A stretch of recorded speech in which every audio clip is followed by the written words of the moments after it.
오늘은 굉장히 중요한 주제에 대해 이야기해 보려고 합니다. 바로 중심성 신경세포종과 이로 인한 암보험금 분쟁에 관한 내용인데요. 이 문제는 굉장히 복잡하고 보험 가입자분들께 스트레스를 주는 부분이 많습니다. 그래서 오늘은 여러분과 함께 이 문제를 꼼꼼히 풀어보려고 합니다. 자, 그럼 시작해 볼까요? 중심성 신경세포종. 이름만 들어도 좀 어려워 보이죠? 간단하게 말하면 이 종양은 뇌의 중심부, 특히 뇌실에 발생하는 드문 종양입니다. WHO 기준으로는 일반적으로 등급 II로 분류되고 양성으로 간주됩니다. 하지만 문제가 발생하는 경우가 있어요. 바로 종양이 비정형적 특성을 보일 때인데요. 이렇게 되면 WHO 등급을 상향해야 하는가에 대한 논란이 생깁니다. 그 결과 암보험금 분쟁이 발생하기도 하죠. 특히 암보험금을 청구하려는 상황에서 중심성 신경세포종의 병리학적 특성과 보험사의 해석 차이로 인해 분쟁이 빈번하게 일어나고 있습니다. 바로 이 부분에서 많은 스트레스를 받을 수 있는데요. 그래서 오늘은 이 분쟁의 원인과 해결 방법을 함께 알아보겠습니다. 중심성 신경세포종은 2등급으로 분류되지만 비정형적 특성을 보이면 등급 상향에 대한 논란이 발생할 수 있습니다. 여기서 핵심은 비정형적 특성인데요. 어떤 경우에 문제가 되는지 예를 들어볼게요.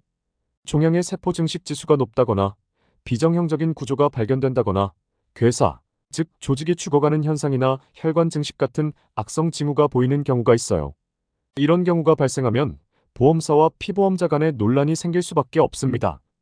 대부분의 암보험 약관에서는 악성 종양일 경우에만 보험금을 지급한다고 명시하고 있어요. 경계성 종양은 제외되기 때문에 이 부분에서 분쟁이 발생하게 되는 겁니다. 그리고 병리학적 진단 차이나 KI67 지수 해석의 차이도 주요한 원인으로 작용합니다. KI67 지수가 높다면 악성으로 볼 수 있는 여지가 있지만 보험사는 이 수치를 암으로 보기 어렵다고 주장하기도 하죠. 반면 청구자는 이를 근거로 암보험금을 청구하려는 경우가 많습니다. 자, 그렇다면 이런 분쟁을 어떻게 해결할 수 있을까요? 여러분이 가장 궁금해하실 부분일 텐데요. 몇 가지 해결 방법을 소개해 드리겠습니다. 첫 번째는 명확한 병리학적 소견 확보입니다. 가장 중요한 건 명확한 진단서예요. KI67 증식 지수 같은 중요한 정보가 구체적으로 명시된 진단서를 확보하는 것이 큰 도움이 될 수 있어요. 이렇게 확실한 자료가 있어야 보험사와의 논쟁에서 유리한 입장을 가질 수 있겠죠? 두 번째는 전문가의 자문을 구하는 겁니다.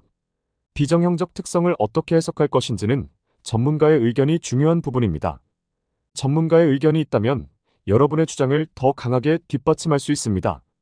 필요할 때는 주저하지 말고 전문가의 도움을 받으세요. 세 번째는 보험 약관의 재검토입니다. 여러분, 보험 약관을 꼼꼼히 읽어보셨나요? 악성 종양의 정의가 명확하지 않다면 전문가의 조언을 받아서 이 약관을 여러분에게 유리하게 해석하는 것이 필요합니다. 여기서 잠깐, 암보험금 청구 시 어떤 점을 주의해야 할까요?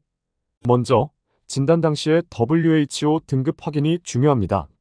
중심성 신경세포종이 WHO 기준으로 2등급인지 3등급인지 정확하게 확인하세요.